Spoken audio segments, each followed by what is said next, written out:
on day three, we kickstart with a very important panel discussion around a theme which was always relevant, but has perhaps become even more relevant in the last 1.5 years during the pandemic.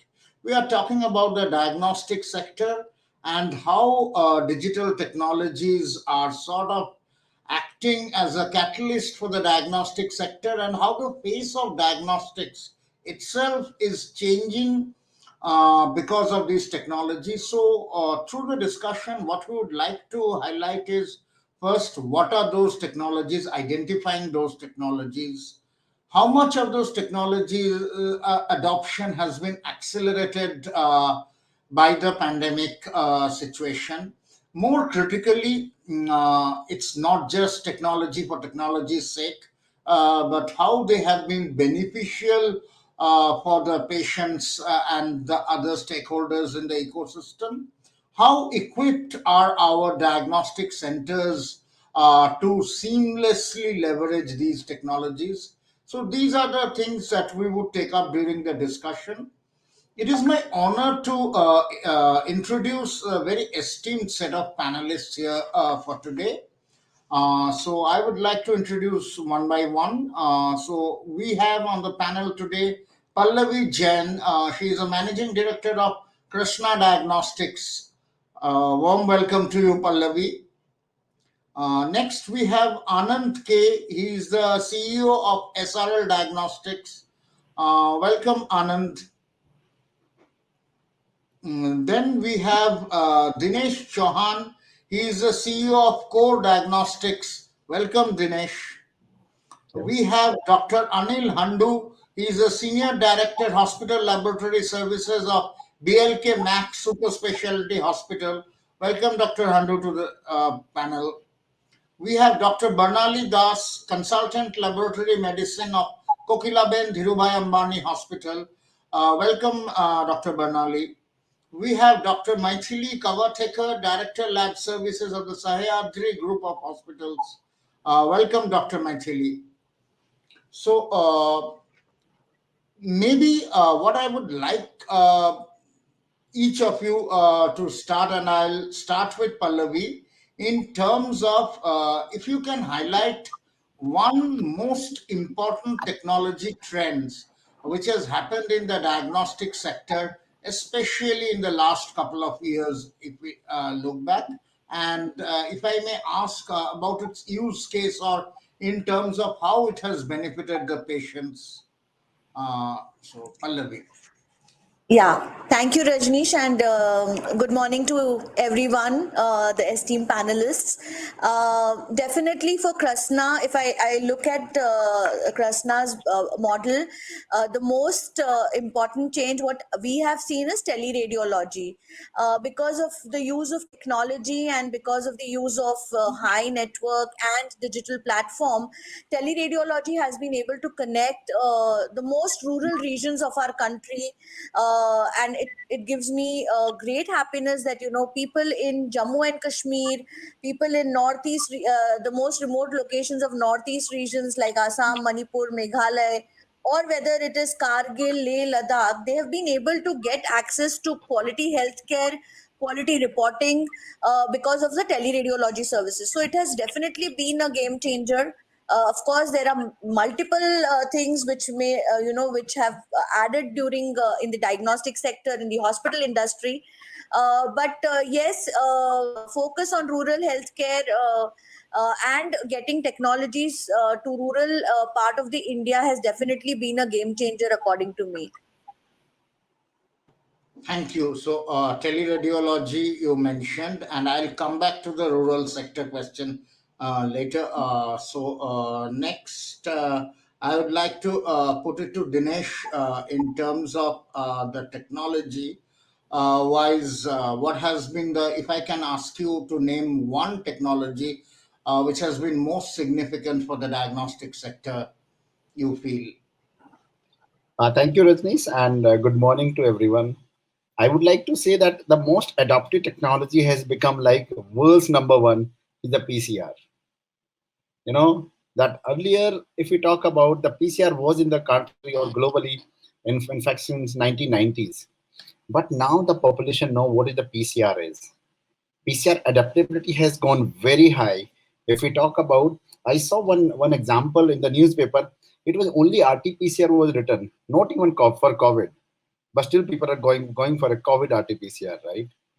So, and I really want to congratulate Indian diagnostics industry that we have done 55 crores of testing as of now. That means half of the population number.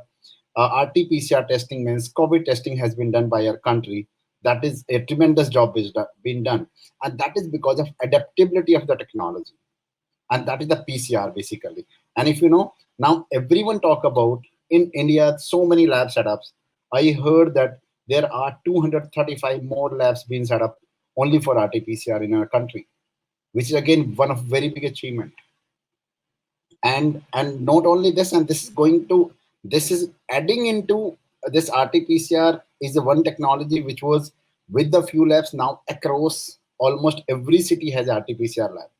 That is the one technology which I would like to highlight here, and that has reached every town of the country across in each city almost now they have the RT-PCR. In fact, none of the government, very few government labs were having RT-PCR.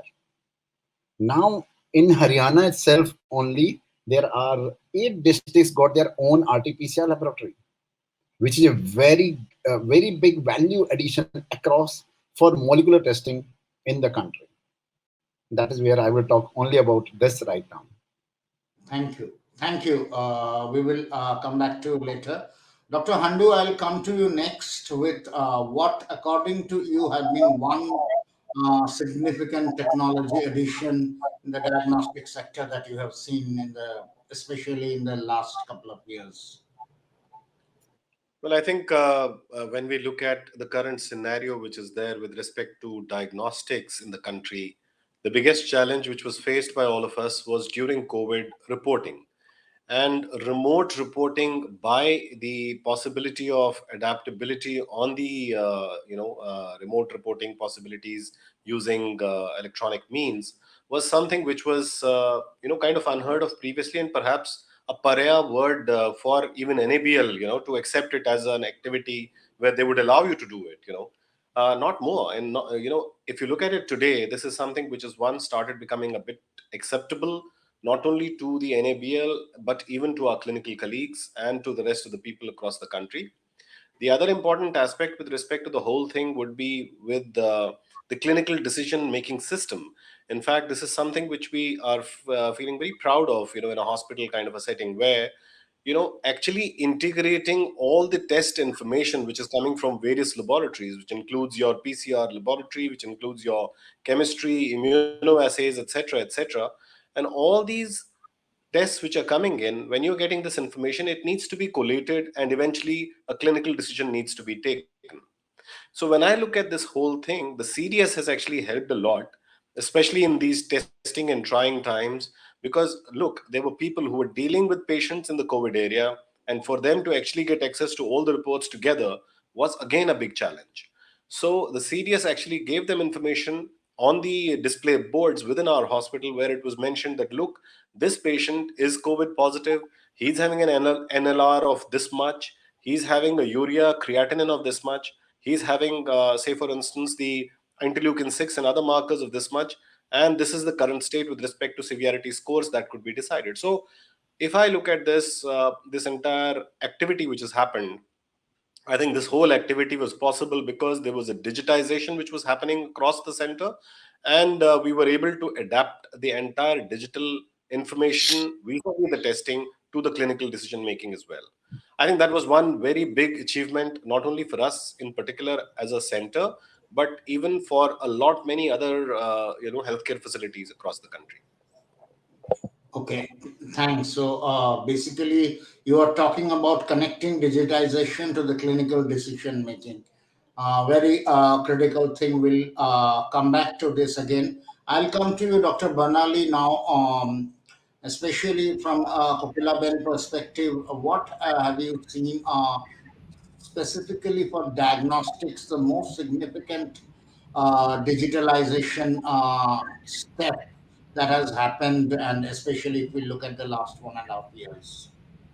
Uh, thank you, Mr. Rajneesh, and thank you all the panelists. So, if we see as a hospital sector as a perspective, so we have seen a large shift, and in the healthcare ecosystem, if we see in generalized implementation of clinical decision making, as well as automated solution, like logical automated solution, from pre-analytics to analytics to post-analytics, like from sample collection at home to reporting, till reporting and getting the reports on digital platform, and also the open connectivity with all the instruments, maybe in multiple site, and also the inventory, like we know the supply chain and inventory, how it was affected because of the COVID and pandemic situation. So inventory management, then the clinical decision support. So the whole scenario, lab optimization, standardization or harmonization, it's not only like one hospital only is we can implement it in one hospital setup. We can implement that in the multiple site, multiple location, even in the resource poor setting, like for example COVID and biomarkers. So even at resource poor setting, they can take the help of the diagnostics, like which diagnostics tests to be done, and to get the reports on time, and also the connecting with their clinicians. So I feel like reaching to even all the sectors, multiple site, that is the healthcare ecosystem has really changed. And always the diagnosticians or lab physicians always used to be behind the curtain, but with this AI, machine learning, or clinical decision support, or deep learning based algorithms, I think as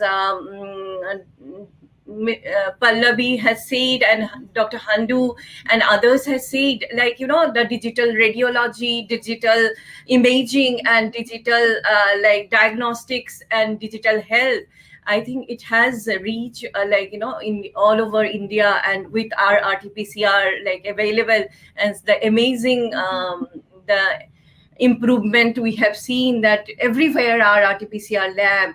So this is the whole healthcare ecosystem has changed. Thank you. So you have given a more holistic picture of this. Let I'll now come to Dr. Maithili with your view on the most significant technological advancement you have seen in the diagnostic sector in the recent Yes. So years. first, let me thank you all for having me over here as a panelist today, the organizers, and it's a pleasure to be here along with the other esteemed panelists. So, like with COVID, if you say, actually, we all saw digital disruption to an unseen proportion during COVID times. It was not normal. Whatever we saw was not normal, and whatever we saw, we had never imagined that we will be seeing this. RT-PCR, like RT-PCR name became common, like a Xerox is for a photocopy. Like it was RT-PCR, RT-PCR all over. Even a villager knows the term RT-PCR. That me as a microbiologist would never have imagined. It was so difficult to put it down under the clinicians' throats also, that we need to do a PCR for this infectious diseases. Now what everybody is asking is RT-PCR, to the level that even for dengue, chikungunya, now RT-PCR is being asked rather than the NS1 antigen. So this is what we did in last 1 year. And yeah, this again, next thing which happened broadly for hospital as such was the telemedicine, teleconsultations, because with home isolations, teleconsultations were started, and everybody was like on a war footing, just doing things. Nobody was sleeping, nobody was resting, the entire hospital, because I belong to a hospital background. So this was like the teleconsultations grew so much because home isolation packages had to be given, teleconsultation had to be done, everyday video consultation with the patients had to be done, because even if they were under home isolation, they had to be like supervised, they couldn't be left unsupervised. So all in all, it was a very magnificent, though the reason was very unfortunate, I will still say it was a magnificent display of teamwork and sharpness of the healthcare sector over here. Thank you. You have summed it up nicely. Now, I will raise two important points which have come out of the discussion. We have talked about the specific technologies, but beyond the specific technologies, two issues that many of the panelists here mentioned. One, the if I may use the word democratization of diagnostics technology has sort of happened. One example was given, Pallavi mentioned that now far flung areas, northeast or Leh, Ladakh, where the services are available. Then also Dinesh talked about the RT-PCR labs in relatively remote areas or the hinterland, if I may say. Now, two questions here. One is in terms of the internet connectivity.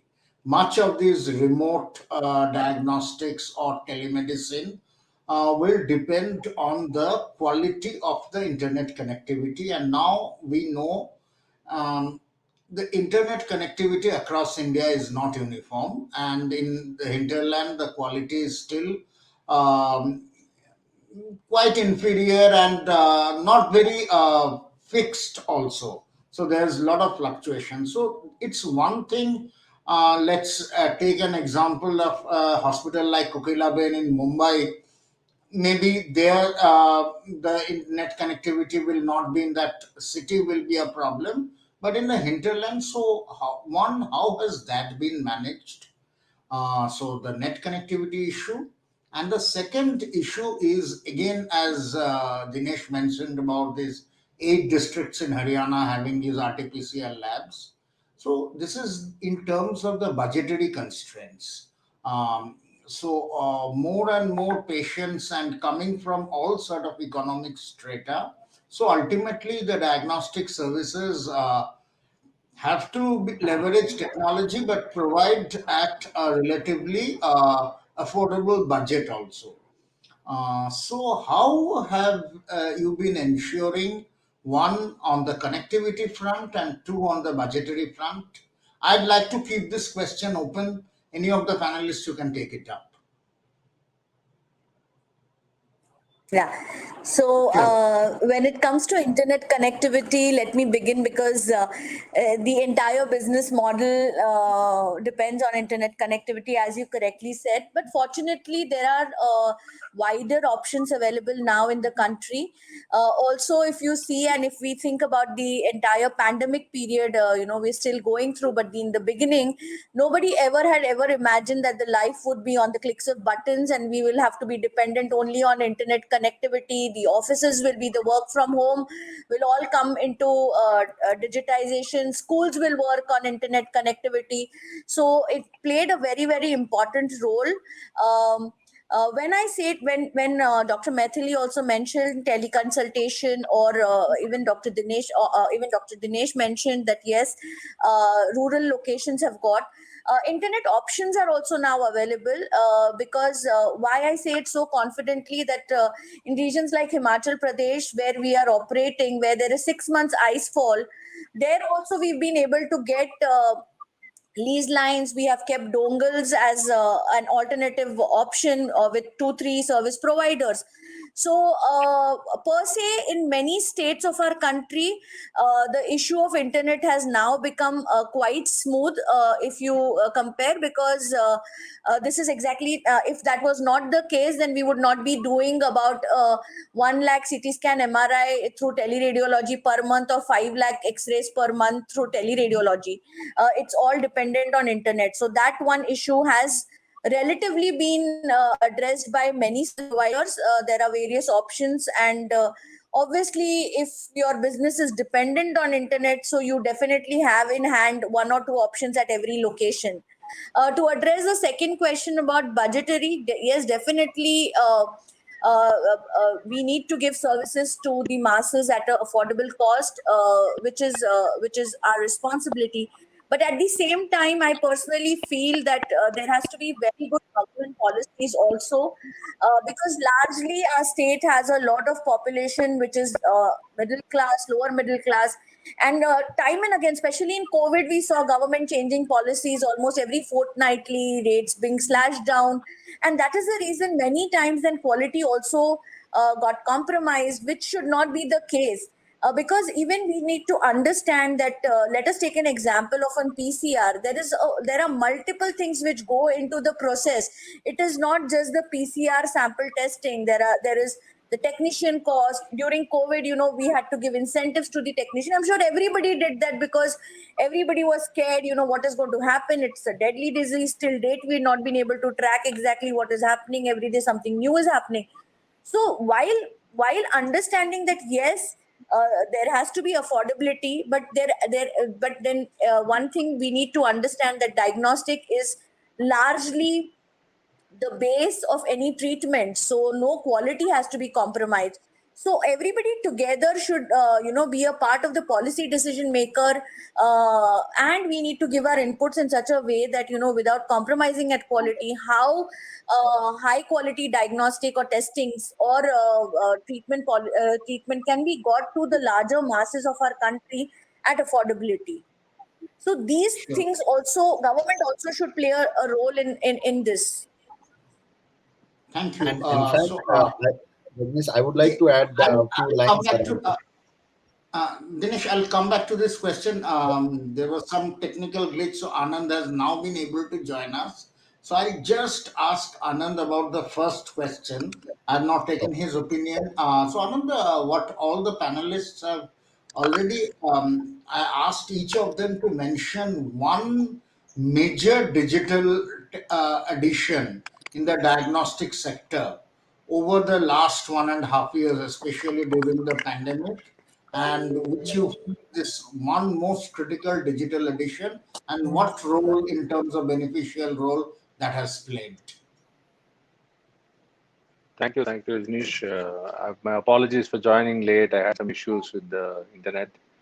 So good morning, everyone. So I think the digital transformation as an important aspect of diagnostics. That is one of the key things that has played out in the last 1.5 years, which has been fast tracked because of the pandemic. So one key thing which I have seen is people trying to access more digital platforms for either booking tests or for accessing their reports or for making their queries. So I think that is one of the major changes that has happened in the last 1.5 years, and where people are now more you know adept at using technology to access their requirements through digital platforms for health, whether it is telemedicine or whether it is booking a test or having a home collection done or tracking their results and saving their results. All this is happening over digital platforms now. So that is one of the key developments that I see. Yeah. Thank you. Now I'll come back to you, Dinesh. You were saying something on the internet connectivity and affordability fronts. Yeah. Sure. So, Rajnish, before going to that point, that Anand has touched a very good, important point, is like, then when technology adoption is basically a very big challenge during pandemic was, and that was the automation. Lot of data was generated. How to upload that? That was also one of the very big challenge, and all the major labs has played a very important role for doing that automation. That as soon as results are ready, they were automatically uploaded in the ICMR side. That is one of the very big challenge being solved during this, and automation of, in fact, sample collections also. All the big labs are able to collect their samples from the home, and that was also completely fully automation, that on the mobile only the phlebotomists were collecting the samples, all the data was uploaded there, automatically accessing was happening, and results were going only via barcodes, and this was fully automation. In fact, accessing also happened from home. That is what one of the technology transformation happens. So that's what one point what I thought to say here. But yes, we'll go to back to the budget thing and the internet thing which I'm talking about. I would like to say here, it was not a major challenge for internet availability. Actually, probably the adoption has gone very high. Earlier we were not so used to it. Like if in fact if you look at it, all the webinars and conferences are happening because of this technology adoption only. Otherwise, these were all personal meetings were happening. So this adoption has gone very high. If you talk about Himachal, in all the districts we have worked as co-diagnostics, Puri Garhwal, I was expecting that there are going to be a lot of challenges. As Pallavi said, that a lot of challenges would have happened in J&K. But I think internet was available. Maybe via dongle, maybe like other things are available. So adoption has gone very high. And also I would like to say here that government has played a very important role, that those things were made available in fact. And same if I talk about the budget. For budget also, if you look at, as I said, the government is able to set up a lot of laboratories, and they shifted their budget into the setting up of RT-PCR setups, or either through with PPP model or on their own. But that also has gone very heavily. They shifted all of their budget into it. Only the challenge which I foresee, and that's maybe my personal findings, and that is, I think the inventory control was not very well managed. We were not so very well prepared how to, because challenges was tips were not available. A very small thing, but lot of places the test were not happen, got stuck up just because tips were not available, or kits were not available, or some reagents were not available. So that was the major challenge which I foresee. In fact, our employee safety got sometimes got screwed up. So those are the two challenges which I was able to find out, and we try to solve it the best way. Otherwise, I'll say that technology means internet played an important role, and it was very well done. Maybe villages we haven't gone, but that was also, I think, internet was available. And second thing was the budget. The budget constraint was not there. In fact, government has done exceptionally great work, but availability of the material was the concern. That is what I would like to say. Thank you. So I'll come to the other panelists also. What is your view on the net connectivity part? We have heard more or less Pallavi and Dinesh have both been consensus on the internet front.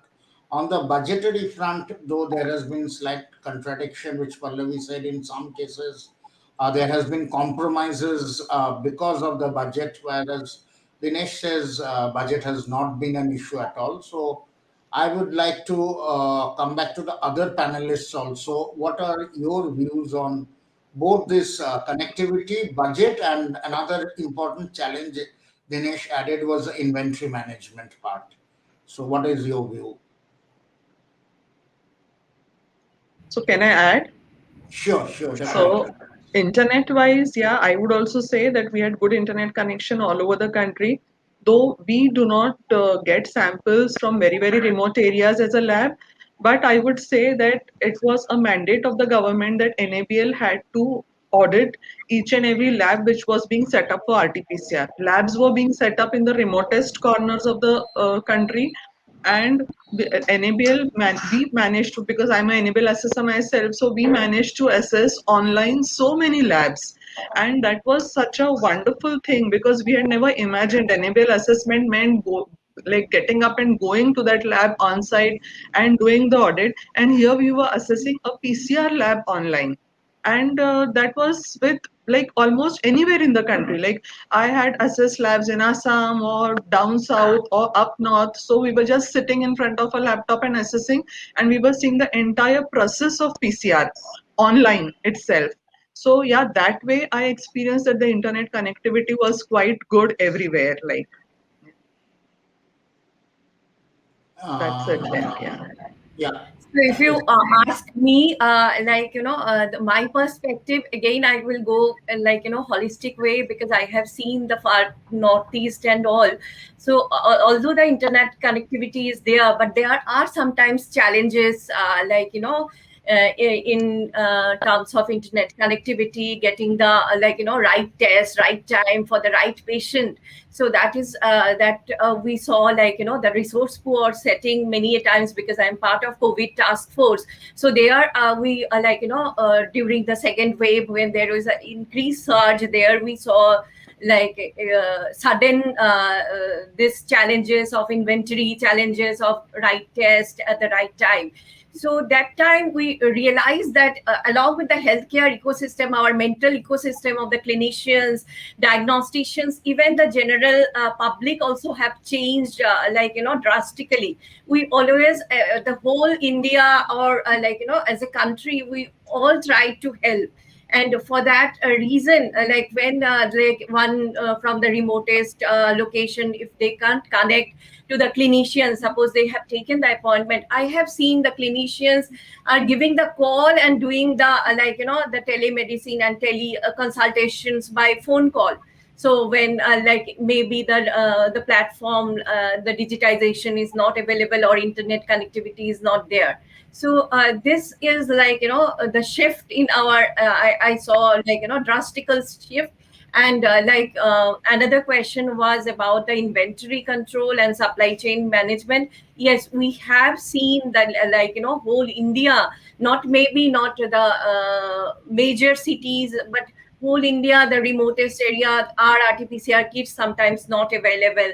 Sometimes the kits, other biomarkers kit are not available. But there is, they raise concern, they raise concerns, interleukin 6 or something is necessary for management. So at that time, clinicians came up front and they said, resource poor setting, what are the important tests to be done? So this is the whole scenario change, and how they have beautifully, with the government help and everyone's help, how every setup they try to manage. And I have seen this drastic shift in our diagnostic field, healthcare field, as well as the clinician support. So clinicians are one of the our big support in this journey. Thank you. Dr. Handu, I'll come to you. Your views on inventory management, the budgetary front, and internet connectivity. So my predecessors have really done a great job and made it easy for me to just, kind of agree with what they have said as far as the internet part of it is concerned, and even the inventory management is concerned. And when I'm talking about inventory management, I'm not only talking about the operational reagent systems.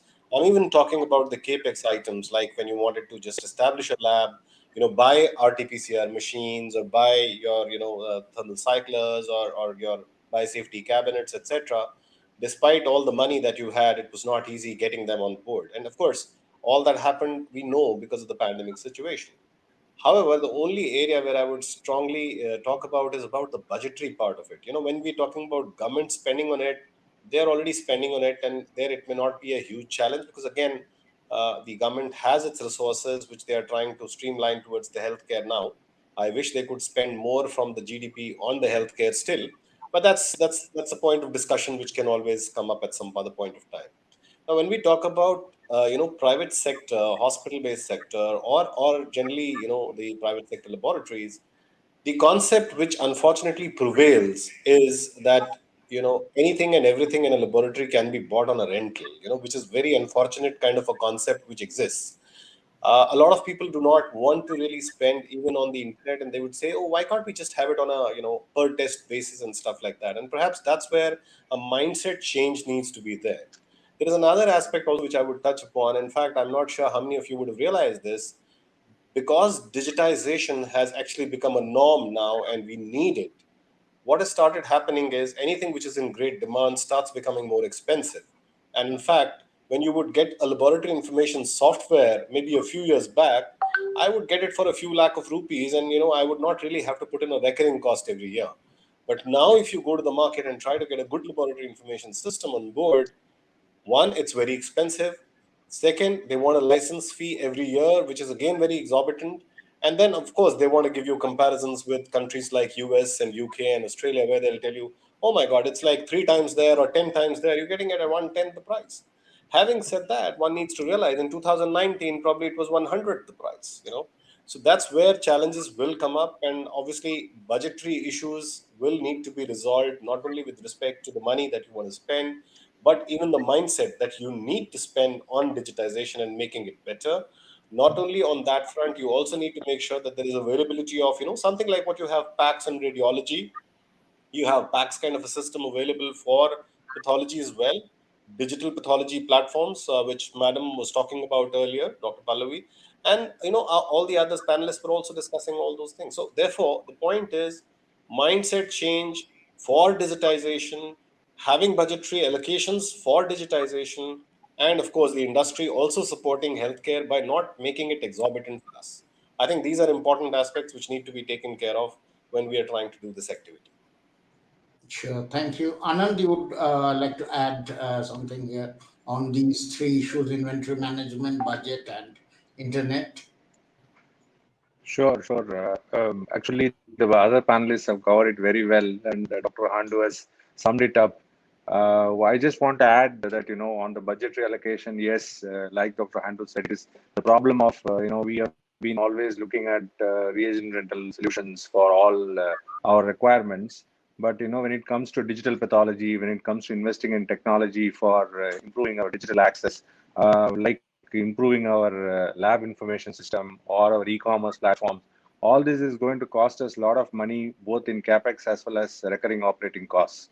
So these have to be budgeted, and these have to be looked at as different costs which are going to come up for us in future.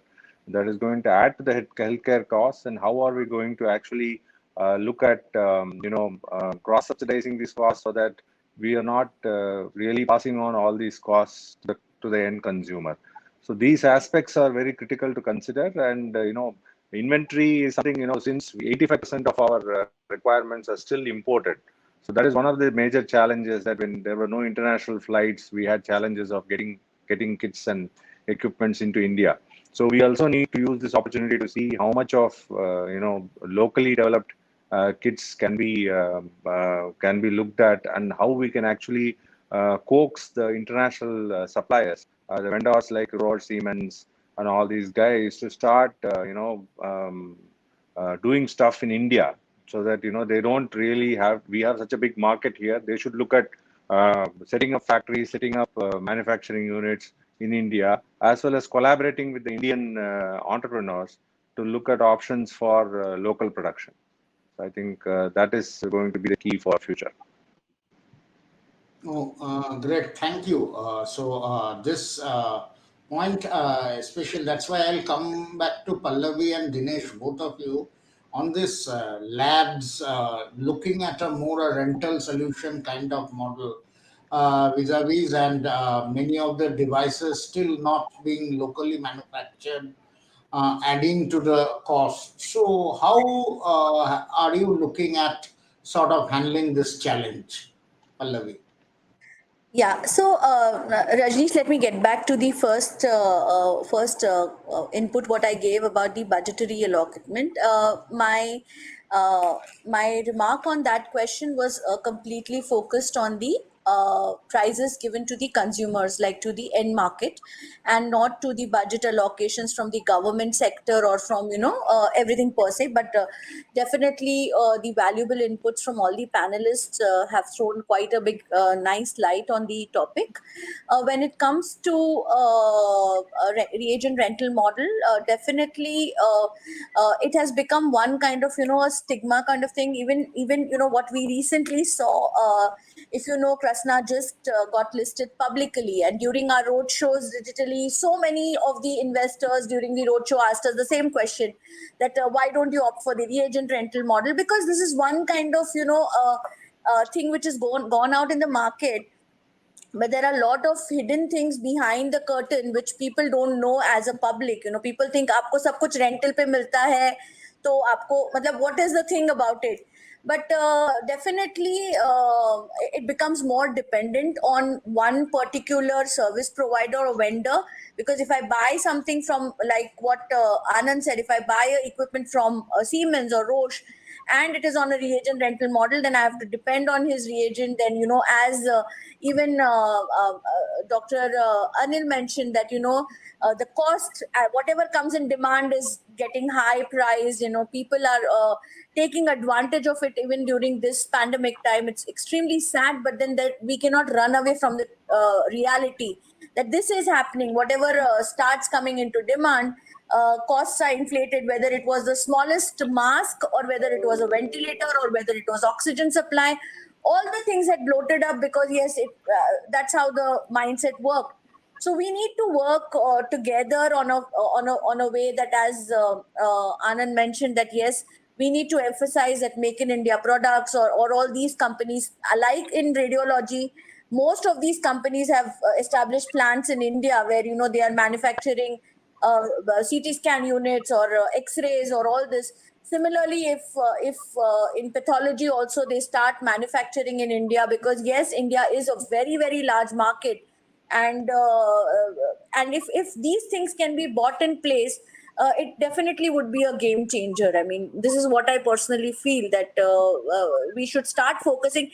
Yes, and I would like to add one more thing, that pandemic definitely gave new wings to new ideas. We saw a lot of new innovations in the country, and commendable young minds came together to get innovations. There have been examples where we had never imagined that monitoring of a patient, remote monitoring would be possible, but then that is what happened. Like in COVID centers, mattresses were converted into this monitoring systems. Like if you've heard of Dozy, amazing invention it was, on hand watches turned into monitoring pulse ox and everything. So these technologies in Make in India, a lot of young minds have invented, and they are commendable. So we need to create a platform where these kind of innovations should be adapted by larger sectors, by larger labs, and if all this comes together, we see a better country ahead. In terms of healthcare, we definitely can be strong, because we have minds who have great invention capacities. Thank you. Dinesh, would you like to add to this? Yeah, for region rental model, I would like to say this is like a opportunity for any diagnostics company, because sometimes when the demand is very high and you want to do something on large scale, that could be an opportunity that has less capex, you can do it, but nothing is free in this world. If you look at when anything is available on R&R or reagent rental model, that time they always incur their cost, or they get their cost out from the reagents, which they actually increase by 10% or 15%. Overall cost landing comes maybe at higher side. So that's altogether a business model. That's how I look at it. So if you want to do on a large scale, for a short time span, that could be an opportunity. People do it in diagnostics, and not in only in diagnostics, all the places. So this is how I look at the reagent model. But the point which touched by Dr. Handu was that that software cost gone up, for especially in digitization, robotization world.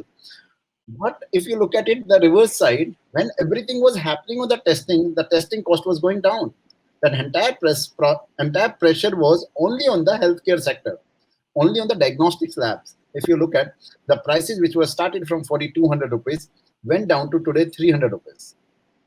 That is where, and though that demand of software was also increasing with the same way, they were also getting every human being was using the software or the technology, but that was increasing. But test was also done for everyone. What price was going down? So that means diagnostics has actually felt a pressure this time. So this was something where gross margins, or if you look at the profitability, which has been hit strongly at the end of this, if this ending is going on for pandemic, a lot of pressure was there in diagnostics.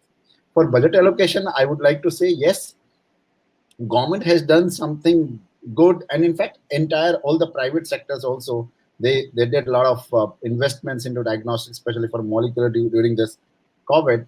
But overall, if you look at it, that pricing, which I said, has played an important role, and that is why the effect was not great on your gross margins, your margins, because the price capping was controlled by someone else. Okay, thank you. Another important aspect I would like to now ask each of the panelists again is the medico-legal implications. We had in 2020 the telemedicine guidelines also, and we are talking about the remote diagnostics and remote health management. So all this comes with a medico-legal implication also. So how are you looking at, and with increasing digitization happening, that increasing digitization so that the medical legal implications don't become a challenge for the increasing digitization. So maybe I'll start with you, Dr. Maithili. Yeah, so maybe I'm not a right person to comment on that because I don't look into that routinely. But I would say we never went beyond our boundaries where digitalization was concerned. When we did remote reporting, it was not that we were reporting everything remotely. There were people in the lab who were doing it. Some aspects were being done remotely. So, as far the diagnostic thing is concerned, and when we were taking swabs, yeah, home collections increased a lot for us. But again, at the same time, when we were doing home collections, at the same time, the registrations were being done. So there was no error and of like human error or name change or age change error.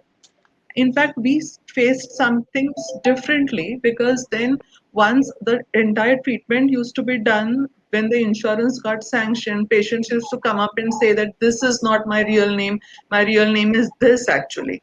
So I don't know how our insurance guys handled it, but that was a big problem which was happening when one name was given to the hospital or one name registration was being done by one name given by the patient himself or herself. Later on they used to come up and say, you know, this is not the real name, ye maike ka naam hai, now the sasural name is this and the policy is on this name. So I really am not aware of how this was handled by the medical legal team of the hospital. But otherwise, I think as far the diagnostic things went, we were definitely within limits. Okay, sure. So, anyone would like to take up the medical legal question?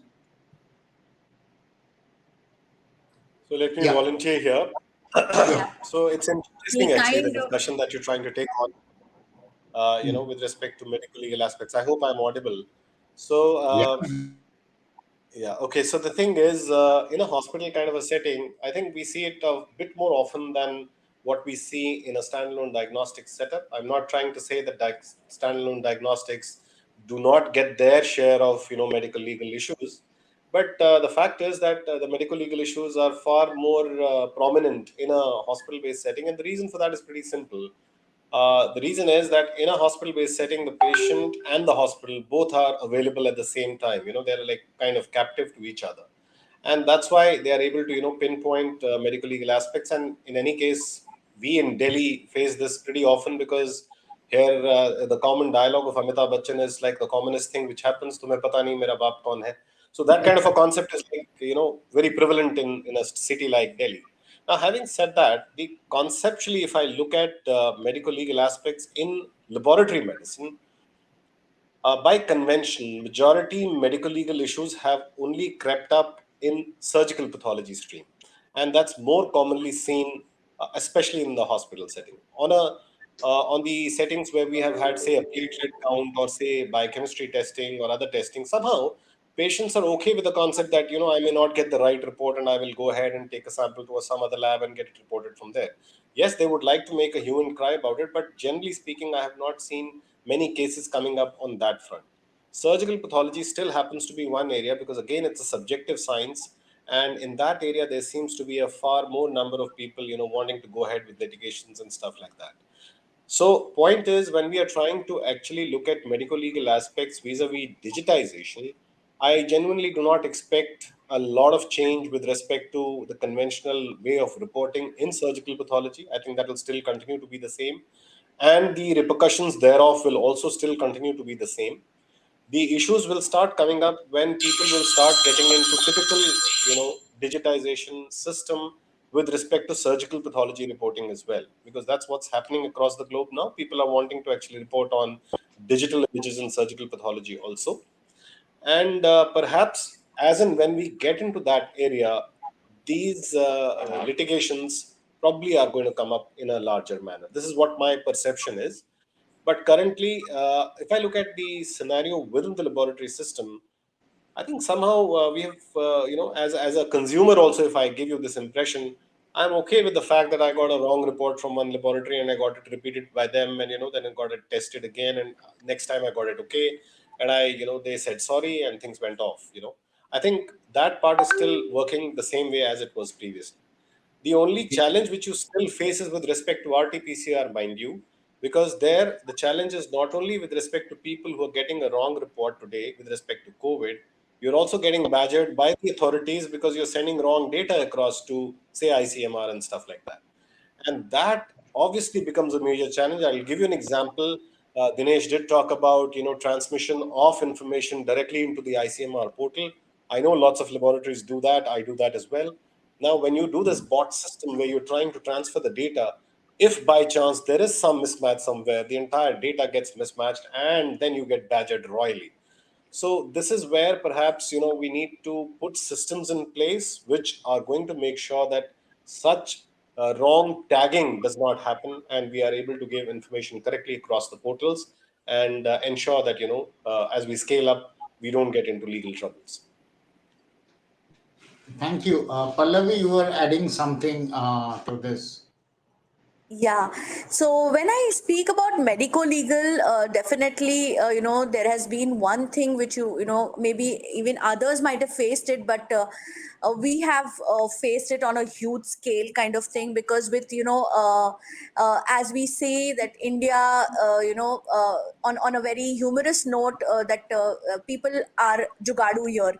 So that one thing we found during the COVID was that people started editing reports, and fake report was one thing which was a major issue what we as a company faced, specifically when lockdowns were eased off and people started traveling, and for traveling wherever RT-PCR reports were mandatory, people started editing. Then there are various such cases, and we filed FIR on so many people. Also, one more thing, what in medico legal case what we found was PCR is a very very sensitive testing. Molecular diagnostic is highly sensitive and it is highly complicated. Maybe the symptoms what a patient when he gave swab to me would not have been developed where I could detect, the PCR could detect the positivity, but after 3 days maybe the symptoms were high, and some other lab could detect the positivity. So that was one thing which we know every day we were fighting. Also, being a public private partner to many government, there's one thing what we faced was, because at most of the locations these tests were to be given free, so people were like आपकी lab free कर रही है तो report गलत है, हम पैसे देके कर रहे हैं तो report अच्छा आ रहा है. It's not about that. So that one thing also was a major thing what we saw was, because various labs were using various different kits. There was not one single kit, or there were not selected kits. Everybody were using kits as per their convenience or as per the equipments installed in their laboratories, and definitely the results vary, so that common people don't know about it.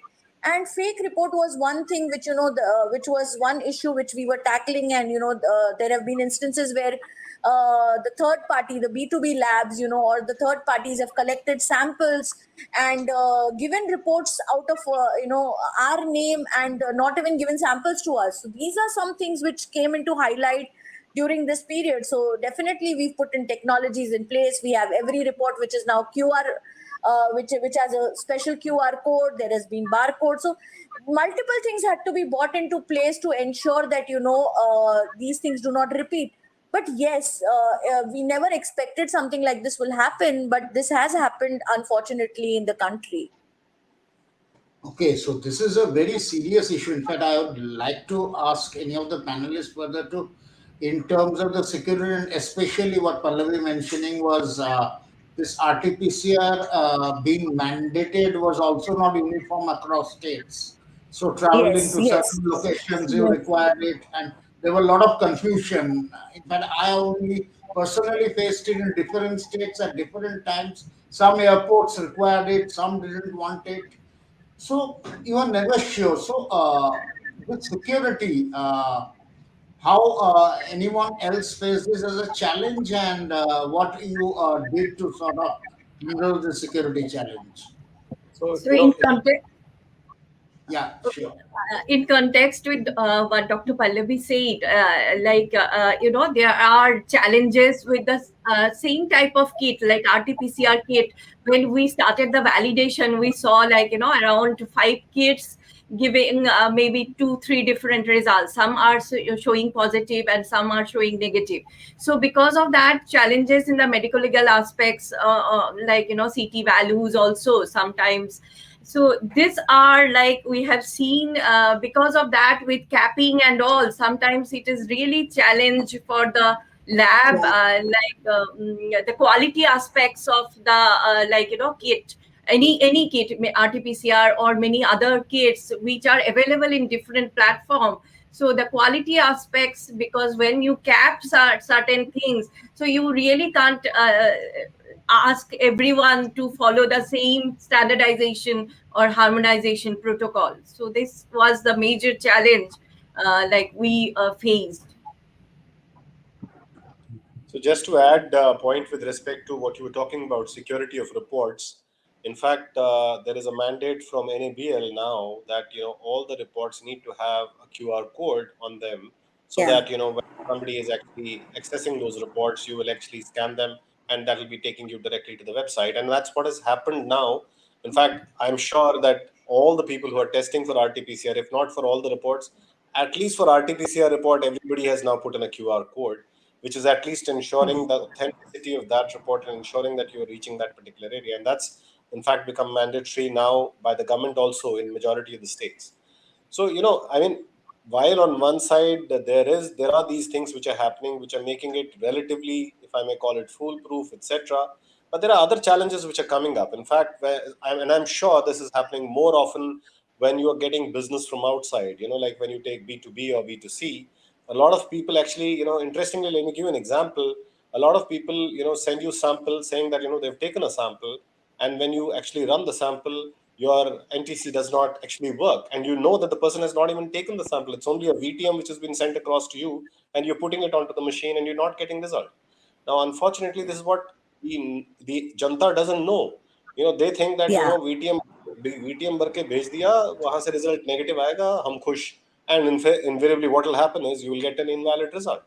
Now, these challenges, the integrity of people has now started becoming questionable. You can keep on QR codes, you can keep ID cards, you can keep Aadhaar card, you can keep multiple cards, passport numbers, etc. But what do you do with these kind of people, who are not going to give you samples? And then when people understand that, yes, you cannot just send a VTM, they will just do something within their own nose here and there and just put something there and get it to you, and you will still get a result. So challenges now are coming on the integrity part of it, and unfortunately, we know how we are.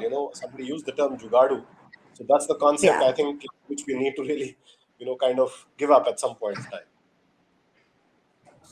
So No, this was and as exactly what we Rajneesh were you talking. mentioned, yeah. No, so Yeah. this was exactly what we were talking yesterday in the lab, because now suddenly the COVID positivity has gone down and the testing is done mainly for travel. And we realized that our B2B clients, like particular clients especially, and when we went back and saw the forms, generally people who are going for travel, their NTC is not coming properly.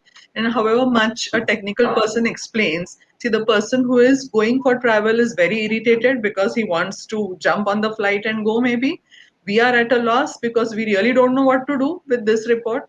Then there is always like there are different sectors. There are the front desk people who are being literally battered by the client or the patient, and here inside the technical people are raising their hands and saying, no way, we are not going to release this report. So it creates more of internal conflict, more of internal restlessness and tension because of all this, and this has started happening in a big way. Just yesterday we were talking about it internally in the lab. So this NTC not coming, and why suddenly it has stopped coming, like, and for families together you realize that the NTC has not worked, so why it hasn't worked? And I said this is only a VTM with the cut swabs in it, that is why it is not working. Like, yeah. Absolutely, absolutely. So, and as Rajneesh, you mentioned that yes, there is no uniformity till today. Also, there are so many states, which have their own policies. Definitely, like even doubly vaccinated people, fully vaccinated people, also some states are requiring. Like for example, my father traveled last week to Madhya Pradesh, and he's fully vaccinated, but yet he had to undergo a RT-PCR because from Maharashtra to MP PCR is mandatory. So similarly, there are various states with various different policies, which is also creating a lot of confusion in the mindsets of common people. So that's exactly when I come back to my first point, that yes, policies have to be really clearly defined by the government and by the policy makers, and it has to be uniform across the country. The reason is, common people don't understand this high technology language. Common people don't understand the technicalities. What they see is the rate. Even, to highlight, I'm sure everybody on the panel faced the same thing when government of Maharashtra reduce the RT-PCR prices. They didn't have one price; they had three prices. The three prices were, if it's a sample given by the government to the lab, the processing charges would be X. If somebody comes to your lab and gives the sample, the price would be Y. And if you go and collect at the home, the price would be Z. But the lowest price published by the government was in the news or in the media was the lowest price, which was the price of the sample processing only and not the sample collection, which created a huge confusion in mindsets of people. And we've seen people coming on the lab and fighting that government ne 500 bola hai, aap 600 kyun le rahe hai. The difference was 100 rupees, but then we had to literally put in boards to say that 500 is for the collected sample processing only and not for the sample collection. So these kind of things have happened during the pandemic, and which even if the government has done a commendable job, salute to every person involved in handling the pandemic. Yet there are loopholes, yet there are shortcomings, which we need to look at a broader picture and understand. And as all the lab people, or as policy makers, we need to give our inputs, because at the end, the service provider or the person who is really processing behind the scene goes through the blood. We have to face all these challenges because common people really don't know these technicalities. They just see one thing published in the news and then they react to that. So we need to have policies which are countrywide and not limited to statewide, because we see this. And Maithili, we are in Pune, we know that we see, and after some days we are going to start seeing more of positive cases, because obviously people are really not abiding to rules. And as you said, it will be either false samples or all this is going to happen, because there's no still people are not taking it seriously. That's the sad part of and a sad truth about COVID. Yes, that part is true, and also this uniformity in government policy, which you are mentioning, there are still lots of loopholes, and that needs to be rectified, and more standardized and uniform policy is definitely the need of the hour to ensure. So. We are coming towards the end. So, what I would like to, I'll start with you, Anand, this time. Now, looking ahead, if we look at globally for the diagnostic sector, what are some of the best practices which you feel need to be replicated in India immediately, and in the near future is likely to happen, and what are the changes expected thereon? Anand. Right. Thank you, Rajneesh. I think taking a cue from the previous discussion by the panelists on the medical legal issues and the issues with sample related fraud. So that is something very important, I think, which we need to take it forward going ahead. So we need to look at how we can look at aspects of positive patient identification. So this is a very important aspect which we have used for some tests like HLA typing. Even for tests like blood grouping, we still don't have that kind of models. So whether it comes to tests like even certain genetic tests, that model is still not practiced. So when we have a combination of samples being collected by other labs, and we have a combination of home visits, we have a combination of people walking into your own centers, people walking into your hospital collection rooms. So with all these aspects, so it's very important to have a positive sample identification where you are able to have a clear traceability that this particular sample has come from this particular patient. So that is going to be a very important aspect, and which I think the digital transformation that's happening currently in the labs is going to be very helpful in this. So in the sense that where we can actually, track the sample and say that this has come from this patient and this is how it has gone into the lab, and through the lab it has gone through these processes, and this is how the result has come out. So the entire process from the sample collection till the report generation is completely traceable, and that gives a lot of confidence both to the clinician as well as to the patient that there is a positive identification of the sample. So this is one of the aspects. But otherwise, what I feel is largely the best practices that we need to bring in have always been there in one form or the other, because we have had agencies like NABL, CAP, all trying to put in their own models to bring these kind of best practices. But this has to be inherently brought into the system, and I think that'll be even more coming out in a more organized fashion once we have the accountability, improvement of accountability in our systems, mainly due to coming in of insurance, the change in the payer models. So all this will have impact on how we currently operate. And this pandemic has also shown that you need to have certain amount of technology when you want to really get into this kind of high volume testing. So this is also critical, that patients have also identified that over this period of time, what is an accredited lab and what is a non-accredited lab. So which are the labs which have capability of doing these things. So earlier this awareness was not there. So now post pandemic, there is a lot of awareness among consumers on quality of diagnostic labs and the role played by the labs in diagnostics. So that has also come out much more clearly than it was earlier. And it's not that they are happy to go and get themselves tested in the neighborhood lab, which is very close by to them, rather than looking at any other aspect. So they are now keen to look at whether the lab is accredited, whether they're going to get reports on time, whether they are going to have assurance on the quality of the reports. So they know what to look for, and this sort of consumer awareness is going to naturally push the industry to higher levels of accountability and adherence to quality practices. So I think that will bring in a big change in the way we operate, and that is going to be a very important aspect for the future.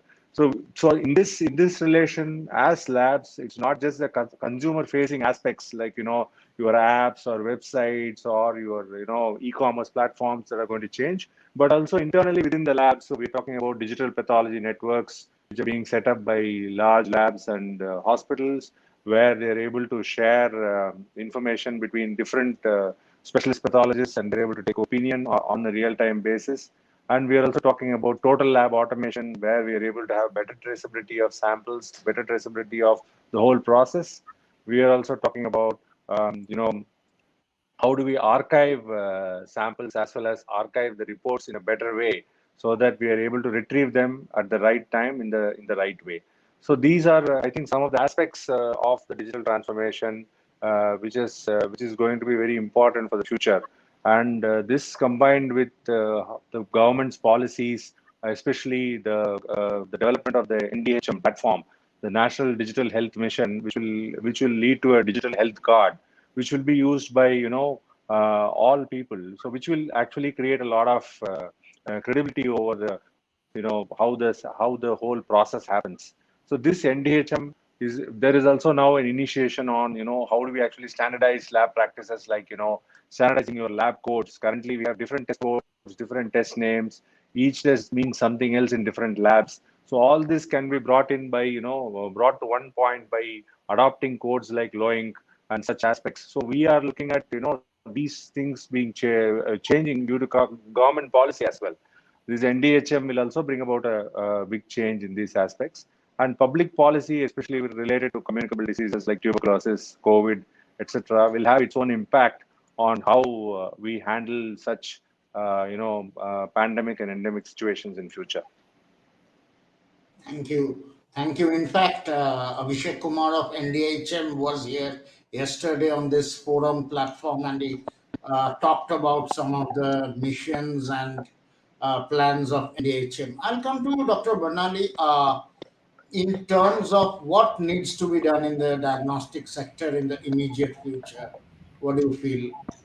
I feel like we have seen in 2020, like, a lot of twists. The roadmap of lab medicine is not very clear because there is no clear directive. So here I believe in the stakeholder pyramid, like from the data and transactional layer, like Dr. Handu mentioned, LIS, HIS, to the operational layer, automation, like total lab automation, Mr. Anand mentioned, and quality, and the middleware system, and the up layer is the analytics layer, where we can connect to the brain to brain loop, like from sample collection to the reporting to the clinicians, from clinician brain to again clinician brain. So this, if we can take the help of the stakeholder pyramid, and if we can automate the from sample flow, material flow, and data flow.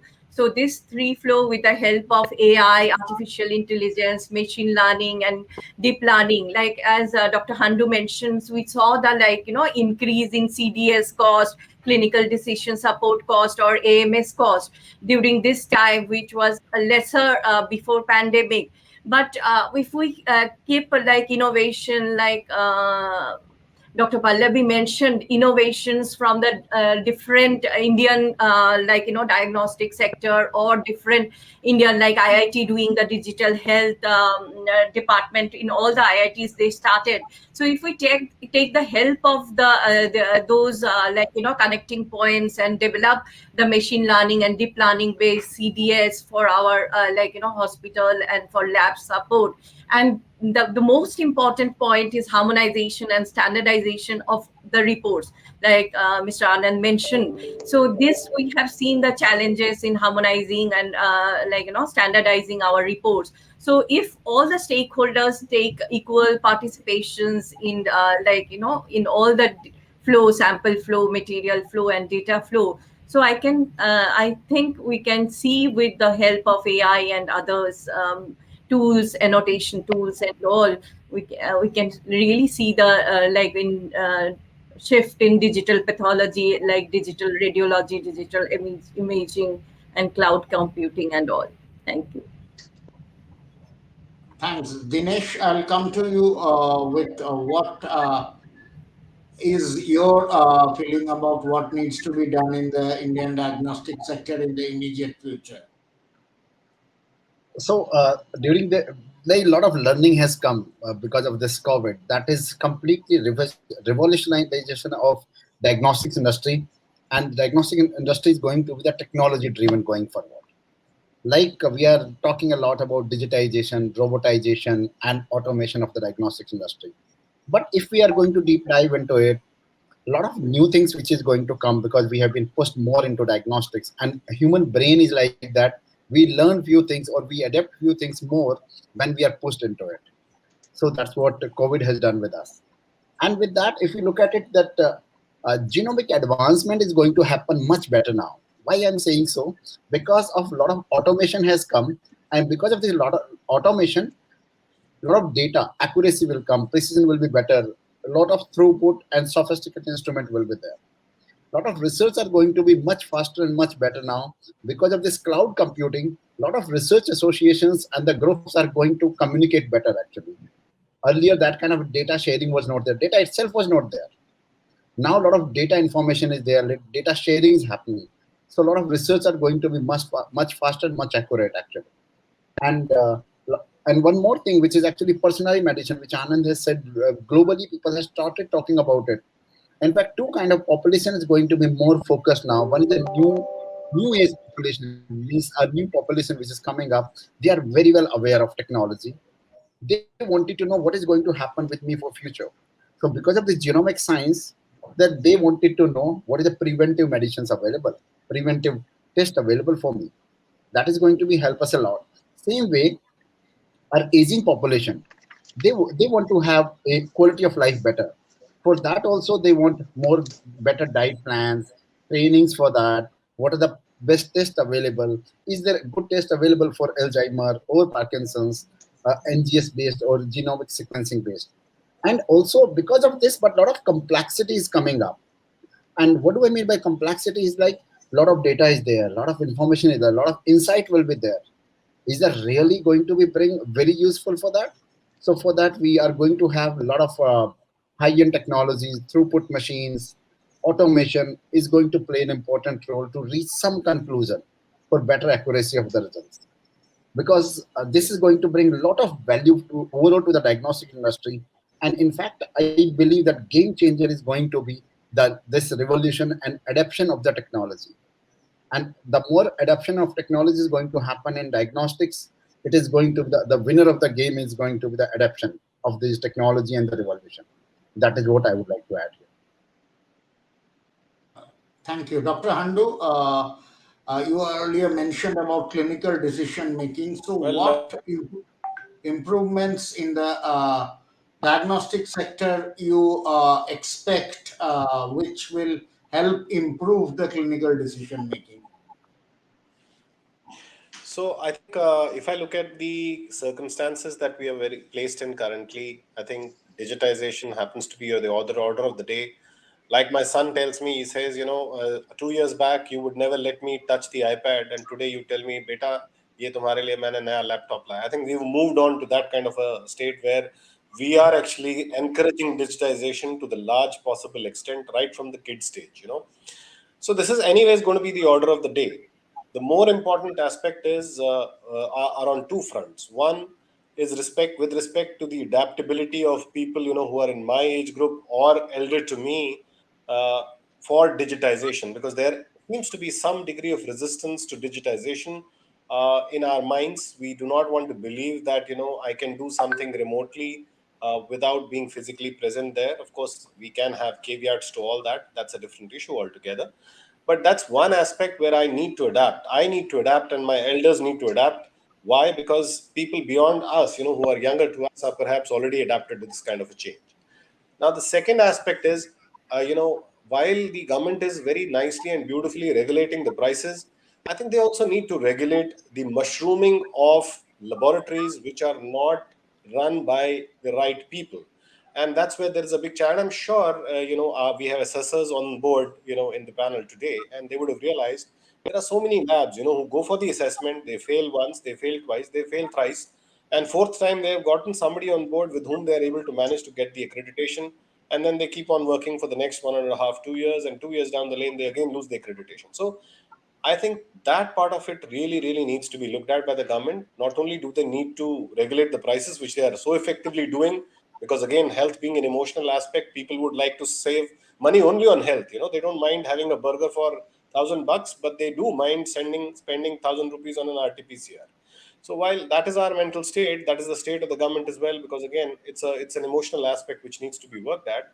But what is very important is regulating the mushrooming of the laboratories which are giving you reports. And we have had enough number of madam also talked about it. Dr. Pallavi said how she had to face the trouble, and there are so many other labs also who face similar trouble using their names, giving wrong reports.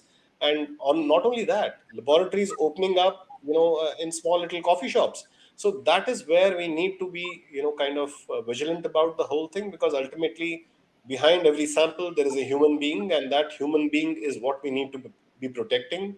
Patient care is of utmost importance. Money is important, no doubt, but I don't think it's more paramount than ensuring that the patient's health is taken care of. Okay, Dr. Maithili, is India's diagnostic sector ready for the challenge of this new world order? What do you feel? So, yeah, when we are talking about India's diagnostic sector, we always have to look at both the aspects, the organized sector as well as the unorganized sector. So, organized sector is definitely ready for the challenge because they are organized basically. But regarding unorganized sector, like Dr. Handu mentioned, we have total lack of entry barriers. So, there is no regularization. See, we are talking only about COVID, fine. COVID is going to go means it is going to become endemic. We all know that once a pandemic comes, it has to become endemic. So we can't be doing COVID testing all the time in the future. We will be switching over majorly to the non-COVID work. And where that is concerned, there are absolutely no regulations about quality control for the different tests or for the different things. There are high-end labs using integrated machines for biochemistry, for immunology, for serology, or micro anything, any subject you take. And then at the other end, there are labs at almost every alternate shop, maybe below the staircase with a semi-automated machine, a three-part cell counter. Nobody knows who is looking at the cell counter report. Nobody knows who is doing the quality control. So we are now actually looking at two different things. On a good side, yes, the organized sector is definitely going better. The national players are moving into tier 2, tier 3 cities. They would be consolidating the business over there. So that is in a way good. But we cannot ignore this aspect. So we are going to need lot of regularization to have a good diagnostic setup in the country at a national level. Like that is what I feel. So we are ready in a way, we are not ready in another way. Like Exactly, that dilemma is there. So, Pallavi, you have the last word, and I'll put two things there. One is this regulating these mushrooming of this unorganized sector of. So, how, as an established diagnostic lab, you face up to this challenge, and what do you expect immediate changes in the diagnostic sector to happen? Yeah, so Rajneesh, most of the panelists have thrown a great light on this topic already. Unfortunately, it's the sad part that we really don't have strict norms and stringent policies laid down where this can be controlled. Also, we need to accept the fact that India as a country is too large in terms of geography, in terms of population, in terms of everything. So, in fact, on a lighter note, being in the industry during the pandemic, I had so many people call, "अरे आप लोगों की तो चांदी हो गई है, सबसे ज़्यादा business तो आप ही कर रहे हैं." Common man did not know that what is the hard work or what is the kind of burn we were facing as a diagnostic industry. All they could see was, बाकी सब बंद है, diagnostic और hospital चालू है. But people don't realize that, it is not, the grass looks greener on the other side kind of thing.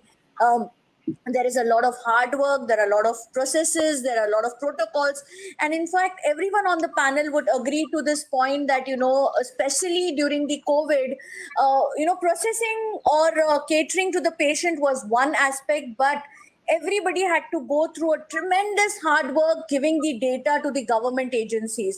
It was a nightmare everybody faced because the policy which started with putting and uploading the data on ICMR slowly went down to a level that it had to be on state level, then from state it came to district, from district it came to municipal corporation level. Trust me, with the kind of amount of testing we were doing, like about 10,000 samples a day, we had to appoint a team of 100 people only to do the data entry. These all things people don't understand. And as you said, mushrooming of small labs, yes, this is a fact that people think कि अच्छा आपके पास 2-4 लाख रुपया है, एक छोटा सा shop rent पे ले लो, एक like Dr. Maithili mentioned that some people don't even put machines there. They just start a collection center and then they just put a lab board, and there is no quality assurance. So we really need to look at the laboratory sector specifically, because in radiology, fortunately, this is not there because of the high cap intensive model. But in pathology, yes, there are very, very small setups, across the country at the smallest locations, where people think that it is easy because it's business. But then obviously there is no regulatory action taken. And these all things have to be put in place. And only when that comes in place, specifically quality assurance or monitoring, then I think we definitely would. Also, the mindsets of people now has become like what Dr. Anil mentioned, that 2 साल पहले हम ही बच्चों को बोलते थे कि don't use too much of laptop, don't use too much of mobile, and now the world has summed up into a mobile or a laptop or an iPad. At the same time, people have started taking everything at their own convenience. Everyone wants home deliveries, everyone wants everything at their home doorstep, and diagnostic is not different than this. People want lab to come to their homes. Testing kits, which we never imagined that COVID testing would be, the antigen testing kit would be available in medical shops, like how pregnancy test kits are available.